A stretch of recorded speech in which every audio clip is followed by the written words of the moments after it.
तो हमारी जो कंगना रनावत हैं वो चुप नहीं हो रही हैं, लगातार कुछ ना कुछ उनके स्टेटमेंट्स आते रहते हैं, ट्विटर उनका भरा रहता है बड़ी नेगेटिव वाइब्स के साथ। तो अच्छा नहीं जा रही हैं वो, क्योंकि वो किसी भी चीज़ पे चुप नहीं होती हैं, उन्हें अपनी लिमिट नहीं पता कि उनको कहाँ चुप होना है।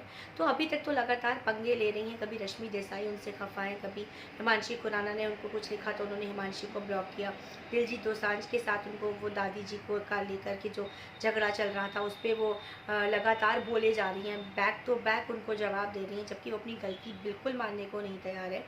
और बार बार करण जौहर से लिंक कर रही हैं, करण जौहर का पालतू कुत्ता, इतना गंदा गंदा वर्ड वो ट्विटर पे यूज़ कर रही हैं दिलजीत दोसांझ के लिए। और अब मीका सिंह आ गए हैं, मीका सिंह उतरे हैं और उन्होंने इस चीज़ का पूरा खिलाफत करी है कि कंगना रनावत को अब तक मैं हमेशा सपोर्ट करता था, मुझे लगता था वो सही जा रही हैं, बट मैं गलत था, वो बिल्कुल रॉन्ग ले रही हैं। और सबसे बड़ी बात तो ये है कि वो अपनी गलती को कभी भी नहीं मानती। उनको तब मैंने सपोर्ट किया जब वो उनका ऑफिस डिमोलिश किया जा रहा था, तब मुझे लगा उनके साथ बुरा हो रहा है, उनके साथ गलत हो रहा है, मैंने उनको पूरा सपोर्ट दिया था। लेकिन वो चुप नहीं हो रही हैं, वो बार बार चीज़ों को गलत तरीके से प्रेजेंट करती हैं। इसलिए I think Kangana is absolutely wrong, और उनके सारे statements, most of the statements negative ही चले जाते हैं। तो मीका बहुत नाराज़ है, उन्होंने ट्वीट करके कंगना को 4 बातें लिखी हैं। और दिलजीत दोसांझ के साथ चल रहा था झगड़ा, अभी तक वो ट्विटर पे कंटिन्यूसली दिलजीत और उनके फैंस और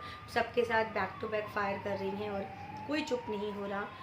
कंगना रनावत ने, बता दूं, फार्मर्स के को लेकर के उन्होंने टेररिज्म से लेके कंपैरिजन कर दिया, फिर उन्होंने अपने ट्वीट को डिलीट कर दिया, फिर वो कुछ भी बोल देती हैं, मतलब कहाँ फार्मर्स का मुद्दा, कहाँ टेररिस्ट का मुद्दा, सब मिला के जोड़ के वो कुछ भी किसी से कंपैरिजन कर देती हैं। कभी वो महाराष्ट्र को पीओके बोल देती हैं, कभी उनकी ज़बान पे उनका कंट्रोल क्यों नहीं हो रहा ये समझ में नहीं आ रहा, क्योंकि कभी कई जगह पर वो बिल्कुल सही नज़र आती है, लेकिन मोस्ट ऑफ द टाइम वो गलत ही नज़र आ रही है, क्योंकि वो चीज़ों को समझ नहीं रही हैं। तो लोग ऐसा कहते हैं कि वो कब चुप होंगी और कहाँ चुप होंगी, उनकी कोई लिमिट ही नहीं है।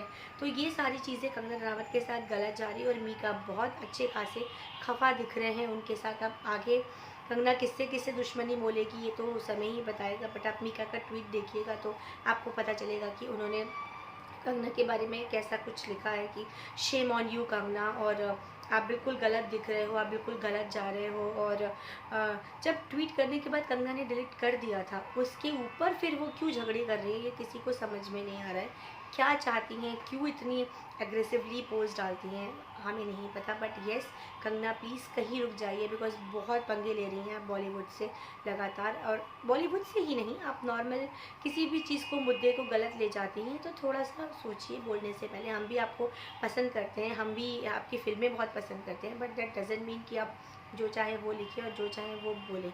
तो ये थी कंगना रनावत की न्यूज़, जहाँ पर बैक टू बैक दुश्मनियाँ मोल के अब उन्होंने मीका को भी अपने एक नेगेटिव उसमें भर दिया है। और मीका, दिलजीत, ये सब इतने बड़े बड़े एक्टर्स हैं और इतने नामी गिरामी एक्टर्स हैं, वो सब कंगना से खफा हैं। तो कंगना प्लीज़ स्टॉप ना।